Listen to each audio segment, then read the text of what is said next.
Hey, all, Scott here, hawking stickers for the back of your truck. They've got some great ones at LibertyStickers.com. Get your son killed, Jeb Bush 2016. FDR, no longer the worst president in American history. The National Security Agency, blackmailing your congressman since 1952. And USA, sometimes we back Al-Qaeda, sometimes we don't. And there's over 1,000 other great ones on the wars, police, state, elections, the Federal Reserve, and more at LibertyStickers.com. They'll take care of all your custom printing for your band or your business at thebumpersticker.com. LibertyStickers.com. Everyone else's stickers suck.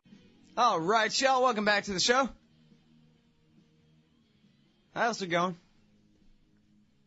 I'm Scott Horton. This is my show, The Scott Horton Show. Here Monday through Friday from noon to 2 Eastern. ScottHorton.org and NoAgendaStream.com. Also KPFK on Friday nights. All right. You can follow me on Facebook, Twitter, and YouTube at /Scott Horton Show, if you're into that kind of thing, too. All right. So our next guest on the show today is Reza Marashi from NIAC. That's the National Iranian American Council. Welcome back to the show. Reza, how are you doing? I'm doing well. Thanks for having me. Well, I'm very happy to have you here. I've been neglecting the Iran issue, and Phil Giraldi brought up on the show yesterday how important it is that we not take our eye off the ball on that one, and I was kind of agreeing with that. And, of course, there's a whole hell of a lot to talk about, and then I saw this morning, I was going to have you on anyway if I could, and then I saw there's a mistranslation about Israel or something. Not again. What? Can you clarify what's going on here, please, for me, sir?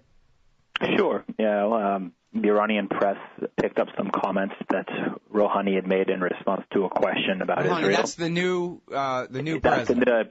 The president-elect who will be inaugurated tomorrow or the day after tomorrow, if I'm mistaken. And so the guy who's about to become president in Iran answered a question about Israel and was mistranslated by the Iranian press. Different media outlets in Iran support different political views, not too different from here in the United States. And the people that are more hard-minded and extremist in Iran mistranslated his comments, and that was done intentionally because, it doesn't take a rocket scientist to figure out that the comments that Ahmadinejad made, the current Iranian president who's on his way out, the comments that he made about Israel a couple of years back, put Iran into a different political stratosphere when it came to worsening relations with the rest of the world. And so, they tried to box the new president of Iran. They tried to box him in the same way. But, we have to give the new president of Iran's social media team and his overall media team some credit because they very quickly came with video that was even translated and subtitled, too, correcting the misquotation. So the real question is, why was he misquoted? And I think the obvious answer is because there are political extremists, a minority faction inside of Iran that want to clip his wings and not let him accomplish his foreign policy and domestic policy agenda as easy as he would otherwise. Mm-hmm. Okay, now a question here, because the way I remember, this is what happened to Ahmadinejad, to Ahmadinejad back in 2005, right? It was Iranian press that got it wrong originally, and then the American press ran with it because they wanted to anyway. Well, I think the fundamental difference between what had happened to Ahmadinejad a couple of years back and what happened today with Mr. Rouhani, the man who's about to become the president, is, Ahmadinejad was intentionally trying to be confrontational vis-a-vis Israel in terms of his rhetoric, just his rhetoric, not his actions. But specifically, though, he did not threaten aggressive genocidal warfare against Israel, right? No, he didn't say that, we're going to do X, Y, Z to Israel. No, he didn't say anything like that. It was interpreted that way, but that's not what he said. But in the bigger scheme of things, inflammatory rhetoric, whether or not you are going to, act on it or whether or not you plan on acting on it or whether or not you say you're going to act on it generally isn't helpful. And, we do that here, too, Sure. Just not the same way that he did. And it, he should be condemned for even having gone down that path. And he was, across the board. Well, that's agreed. That's agreed. But do you think that someone was putting words in his mouth by changing it to wiped off the map when that's not what he said, in the same way that you're saying it looks like that's what they're doing, politically distorting his words on purpose, this agenda-driven Iranian media there? Well, I think the fundamental difference between what happened today and what happened a couple of years back is, you have one guy who's intentionally trying to be antagonistic, and then you have another guy who's not. I see. Right? Okay. And that's the fundamental difference between the two. And that's not to say that it didn't matter to get it accurate, to get it right, what Ahmadinejad did or didn't say. But I think, what's happened in the past is in the past, and we've gotten to the bottom of that. Now it's more important to look at what's going on today, because you have people that are trying to clip the wings of somebody who's a political centrist that has a track record of trying to do business with Western countries and de-escalate conflict. And so that's what makes it important. Right. Well, now, so CBS was running with the inflammatory headline, even though they admit throughout their article that, oh, yeah, but then it turned out he didn't really say it. It says he calls Israel an old wound. Maybe that wasn't the part that was corrected. Can you give us exactly the detail on what he did and did not say, just for the record here? Sure, yeah. So like I was saying before, he got asked a question about Israel, and he responded to the question that he was asked by essentially saying something to the effect of he was originally quoted as saying Israel is a wound on the body of the world of Islam that must be destroyed. That's what he was quoted as saying before the correct quote came about. And he actually didn't say anything along those lines. He doesn't mention the word Israel, Zionism, or droid, right? What he essentially says is, region, the idea of, any type of oppression or aggression against you is an old wound that has been sitting on the body of the Islamic world, in the shadow of occupation of Palestine, et cetera, et cetera. And as you can see, there's a fundamental difference between it. When in the correct version, he doesn't mention the words Israel or Zionism or anything like that. So, but this is, this is what extremist elements in the media do, whether it's in Iran, the United States, or anywhere else. They intentionally misquote people and push their own agenda, and it's the responsibility of more responsible, more moderate voices to push back, and that's exactly what the president-elect's office over the last couple of hours. Right. Does that clear things up a little bit? A bit. I got one more point of clarification, which is just when he says Palestine, is he talking about all of Israel, or he's talking about the occupied West Bank, Gaza, and East Jerusalem, do you think? He's definitely talking about the left. He has been an Iranian politician that has fallen into the camp of will accept whatever the Palestinians in terms of, a peace treaty with the Israelis. Yeah, that's what I assumed when I read it. That's what it sounded like to me, was that he was actually being careful to not refer to Israel at all, but Palestine as it is supposed to exist once John Kerry is done succeeding over there or whatever, right? Okay. Oh, we'll keep our fingers crossed.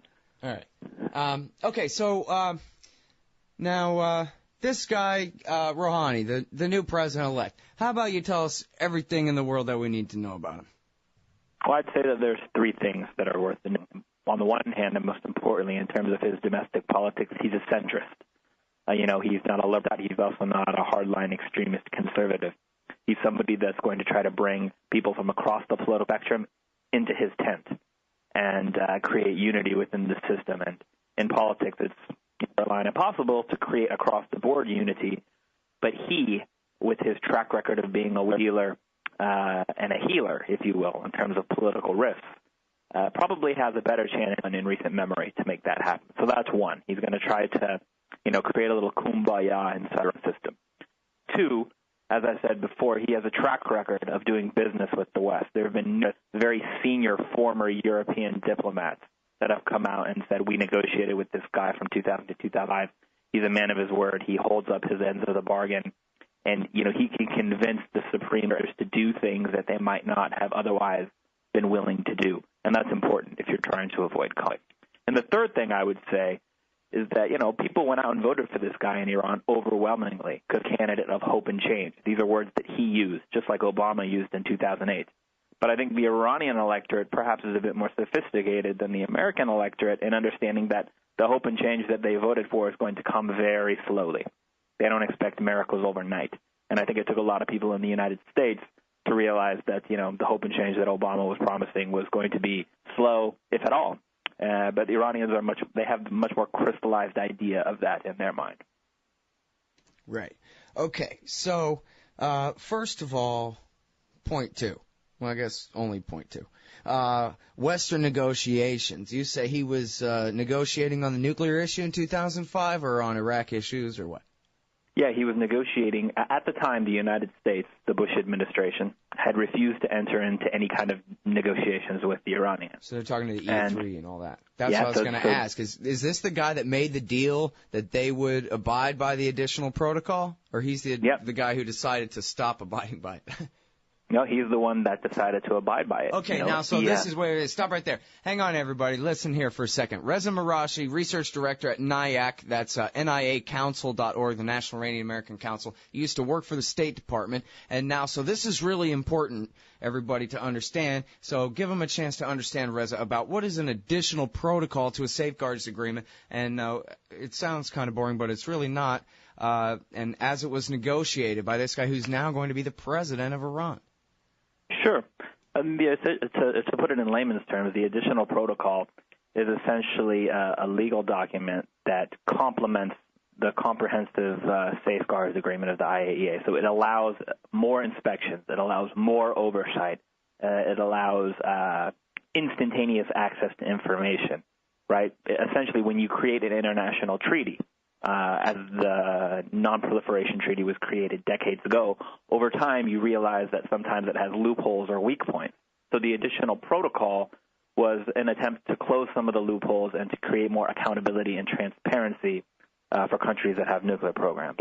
They're not required by law to agree to the additional protocol, but if you do, it creates more trust between that particular country and the international community. So the president-elect, Mr. Rouhani of Iran, back in 2003 to 2005, he was the chief nuclear negotiator for the Iranian delegation that was negotiating with three countries in Europe: the British, the French, and the Germans. And so this gentleman convinced the supreme leader to halt all enrichment of uranium in Iran at that time as a show of good faith, and to implement the additional protocol as a show of good faith. And they ended up not being able to get the Europeans to follow up on their end of the agreement because the Bush administration essentially said, well, we got what we wanted. You know, the Iranians aren't enriching, so let's just keep it like this. And so after about a year and a half to 2 years of that, the Iranians said, hold on a second, we lived up to our end of the bargain, you didn't. And then they started enriching uranium again. They stopped implementing the additional protocol, and the rest is history.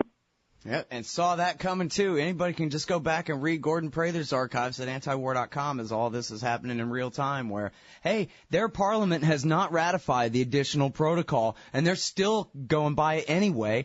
And like you're saying, it not only allows free reign for the international nuclear cops to inspect whatever they want, whenever they want, and that kind of thing, as long as it's nuclear related anyway. And in fact, beyond even nuclear facilities, even if you want to elaborate that about that, you can. But most importantly, as you said, they froze any enrichment.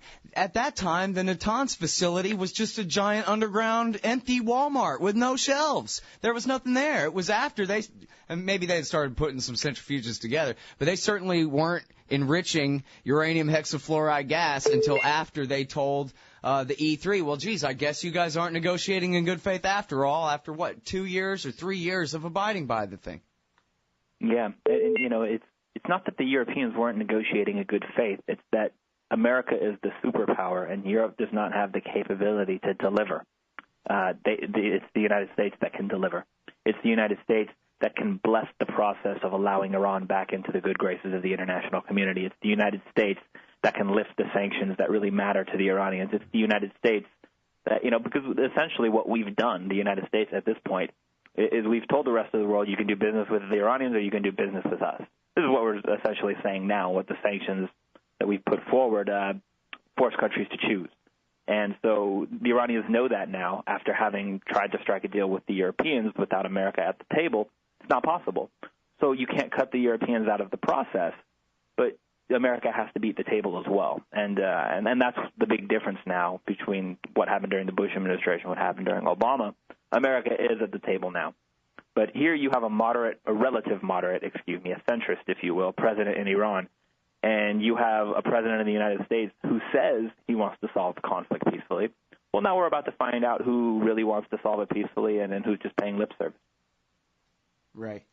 Well, and I guess the Prime Minister of Israel has made his position clear that None of these guys can be dealt with. They're all too crazy to negotiate with or to trust in any negotiation. Why sit down with somebody who believes that the 12th Imam is going to blow up the world?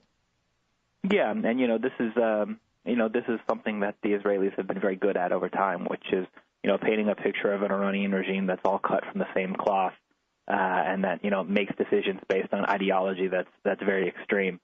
And I'm not going to sit here and tell you that you don't have elements of that in the Iranian regime, but I am going to say that's not an accurate depiction of the country as a whole or the system that governs the country as a whole. It's got its bad parts and its less bad parts. And you can empower the moderates or the less bad parts of the system by giving them something to hang their hat on and something they can beat back extremists with. And, this is something that I think we're going to see over the next 1 to 3, maybe even 5, 6 months. Do we have enough political space in Washington? Do we have leaders that are willing to take risks for peace that the Iranians can then, turn around and beat back their own extremists with? There's only one way to find out. Okay, now, there have been some meetings here, there, the other place, mostly talks toward the having of talks. At some point, they're going to have some talks where they really talking about some stuff here or something. And I know that that's how it's supposed to work in international diplomacy. You fly all the way to North Korea just to have a cup of tea and fly away again or whatever.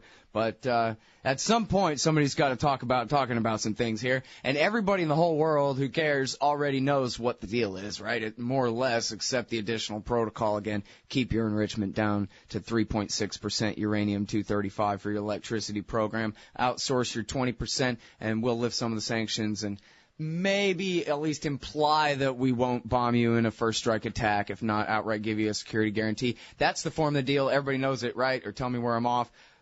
When, if ever, is this going to kick in? I mean, do you think that the Obama administration even wants to really do this? I mean, I know it's polite to say it remains to be seen, but come on. Yeah, I think there's very legitimate questions about whether or not the Obama administration wants to do this. Because, as you correctly noted, everybody knows what the contours of a deal will look like, whether it's on the nuclear issue or something more broad, overall U.S.-Iran relations. I'm of the opinion that the major sticking point is that the United States has run a regional security framework or an architecture of the Middle East since the end of World War II.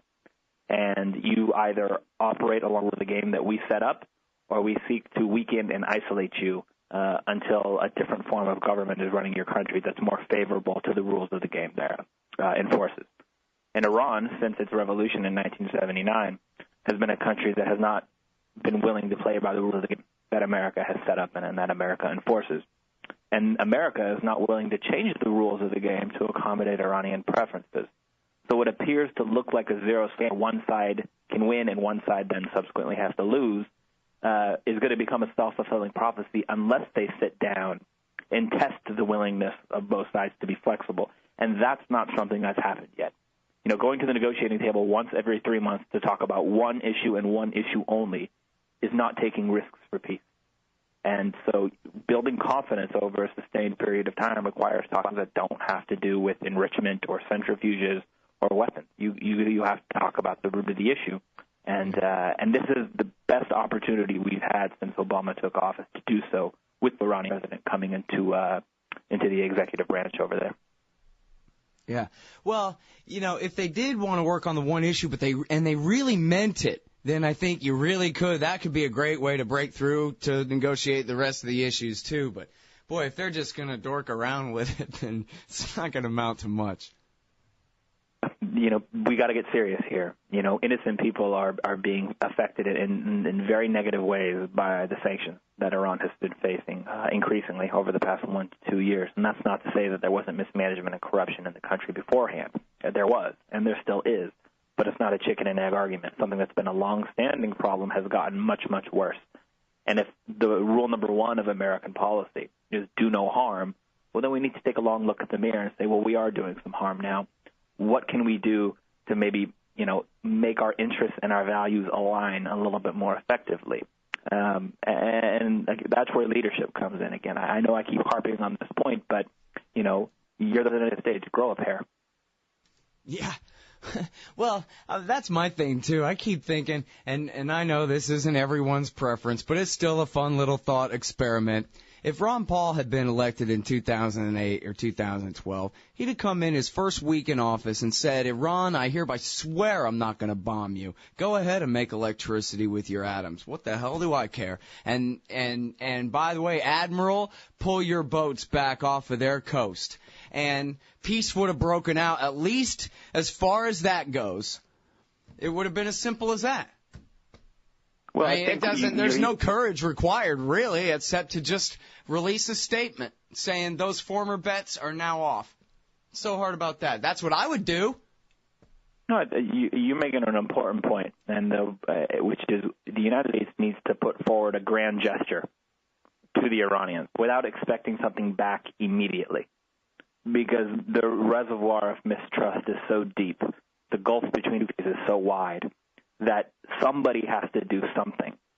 And if you're the leader of the world, I would like to think that the responsibility primarily falls on your shoulders to take the first, because it's childish to argue over who takes the step. You know, after the first step is taken, nobody remembers who took it, because now you're focused on doing other things. Right. It just takes time. So, yeah, I do think that there's a lot of different kinds of things that the president can do, and now is a better time than any. You know, it's funny, too, because everyone, I think, who's interested in political history at all or whatever, this is the one thing that everybody says nice about Richard Nixon, the devil. They go, you know what? The best thing he ever did was go and shake hands with Mao Zedong. What? Oh, yeah, actually it was. And peace broke out over a third of the earth in an instant, What could possibly be, scary about accomplishing something like that? That just seems like if any politician would leap at the chance to repeat something like that. Say what you will about what Obama did to the Afghans and the Somalis, but at least he made peace with Iran, Yeah. I wish it was that simple. And in theory, it would be. The counter argument to that, in the D.C. establishment is, it takes two to tango. The Iranians would never be willing to do it. I'm like, okay, well, what's the risk involved of trying, right? He needs political space. His political rivals will beat him up. Who cares? He's the president, and a second-term president is at that. So, now is the time where you're playing for legacy. Now is the time where you take those risks, and the political culture inside Washington, D.C., I think, not to get all abstract or anything like that, but I think it's become increasingly poisonous. It's become increasingly negative. And, what used to be the art of diplomacy, where it was done and people just understood that this is what you do, I think has gotten wrapped up in this post-9/11, crazy George W. Bush, Barack Obama deregulated world that we're living in now, where, no, we're the superpower, he says go. And it just doesn't work that way anymore. Since the Iraq War, it doesn't work that way. And people, that's a bitter pill to swallow, and it's not a pill everybody has swallowed yet. But the sooner we swallow it as a country, the sooner we can get back to doing business the way that business needs to be done. Yeah. I think, unfortunately, it's that double-edged sword. Why all of our ancestors flee their former country to move to North America in the first place? It's so they could be safe way the hell over here in North America, away from all the terrible things going on in the old world, and have a new chance. So there's an entirely wonderful inward-looking perspective to Americans. But the problem is our government is endlessly outward-looking and acting. And so what ends up happening is very few people take responsibility for what it's really doing. And the American people take the attitude that no matter how much they're a Republican and hate the Democrats when they're in power or whatever, that still whatever the American government is doing overseas is what America is doing overseas, and they're on the side of America. And the Iranians, well, they hate us. Everybody knows that. And pretty much just if you work for AIPAC, then you own 2/3 of the discussion just by showing up. And the American people aren't even really interested at all. If Obama or any other president started bombing Iran, the American people would climb on board reluctantly, but you would see, a 65% approval rating at least for a while, Yeah, this is kind of one of those things where, Look, in all countries I know, more of their citizens have come to live in America than Americans have left to live in theirs, and that speaks volumes about a lot of positivity that our country can provide. The flip side of that, of course, is, like Spider-Man said, with great power comes great responsibility. and it's true at the end of the day. We have an ability to self-correct. But to not even think that it might be possible that from time to time we need self-correct and to have the discussion about how to actually weakens America. It actually weakens our ability to be the superpower for an extended period of time in the future. The times are changing. The world is changing. We can't stay stuck in neutral. We have to adapt with them as well. And, you can either force people to do things your way, or you can convince them that it's in their own interest to do things your way. And that is what's going to secure American preeminence into the future, because we tried it through the barrel of a gun, and it's just not working. We tried it through a drone, and it's just not working. So there has to be a better way. Yeah, at least as far as states go, this state should have to respect that state just for being such an old civilization and all of that kind of thing. I'm not too much into collectivism, but I can pretend and think like a government for a minute. And, yeah, okay, we had our sock puppet dictator there for a quarter century or so, but, okay, that's off. That was the aberration. So they got independence over there. They're Persia. We respect Chinese independence to a great degree and Russian independence. Now they got H-bombs, but, Yeah, and I think that's a big factor that goes into it. Yeah, but in the bigger scheme of things, I'm of the opinion that the United States never fully has a positive, sustainable relationship with any country or world that isn't, a liberal democracy, as we like to consider ourselves to be. The relationship is just always tenuous. We have a working relationship with China, but we're also surrounding them with bases and jets now, right? We have a working relationship with Russia, but then, Russia feels compelled to take the stance that it's taken on the Snowden issue and other things like that that the American administration, the Obama administration, considers contentious. And so there's always this uneasiness involved, right? And I think the same thing holds true with Iran is, we could say jump and they could say how high, but at the end of the day, until they were a liberal democracy, the way that we like to have liberal democracies around the world and whatnot, it's just never going to be 100% kosher. For whatever reason, that's just the way that we do business. And you can argue about whether or not that's a good thing, but if you don't have a consistent application of your morals or your values or your principles across the board, if you haphazardly apply it and you have double standards and hypocrisy, then it ends up cheapening the concept and weakening the cause, and people don't take you as seriously. And I think this is the conundrum that we find ourselves in right now. Right.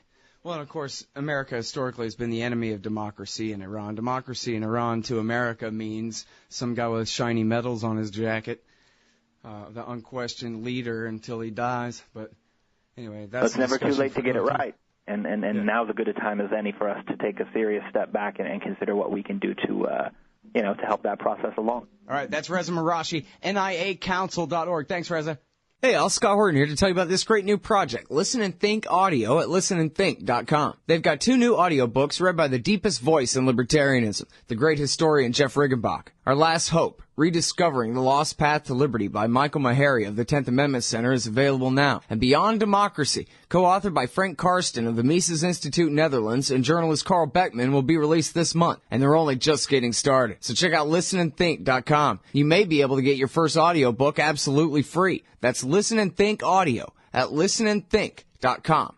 Hey y'all, Scott Horton here for WallStreetWindow.com. Mike Swanson is a successful former hedge fund manager whose site is unique on the web. Subscribers are allowed a window into Mike's very real main account and receive announcements and explanations for all his market moves. The Federal Reserve has been inflating the money supply to finance the bank bailouts and terror war overseas. So Mike's betting on commodities, mining stocks, European markets, and other hedges against a depreciating dollar. Play along on paper or with real money, and then be your own judge of Mike's investment strategies. See what happens at WallStreetWindow.com. Hey, y'all, Scott Horton here for Rocky Mountain Miners at RockyMountainMiners.com. Ever wanted to destroy the Federal Reserve System? Now's your chance. New free market currencies are making our fake government money a thing of the past, and good riddance. If you want to mine new Bitcoins and Litecoins into circulation, you need a computer set up to crack the codes to the new coins. Get the Prospector from RockyMountainMiners.com. It's ready to do the work right out of the box. Crack the equations, spend the money. Use promo code Scott Horton Show and save $100. Get all the info and get the Prospector at RockyMountainMiners.com. Hey, all, Scott Horton here for the Council for the National Interest at councilforthenationalinterest.org. Aren't you sick of the neocons and the Israel lobby pretending as though they've earned some kind of monopoly on foreign policy wisdom in Washington, D.C.? These peanut clowns who've never been right about anything? Well, the Council for the National Interest is pushing back, putting America first, and telling the lobby to go take a hike. The empire's bad enough without the neocons making it all about the interests of a foreign state. Help CNI promote peace. Visit their site at councilforthenationalinterest.org and click Donate under About Us at the top of the page. That's councilforthenationalinterest.org. Hey, all, Scott here, inviting you to check out Modern Times Magazine at moderntimesmagazine.com. It's a great little independent publication out of Phoenix, Arizona, featuring unique views on economics, politics, foreign policy, sports, and music, with great art scene coverage and fiction writing as well. That's Modern Times Magazine at moderntimesmagazine.com.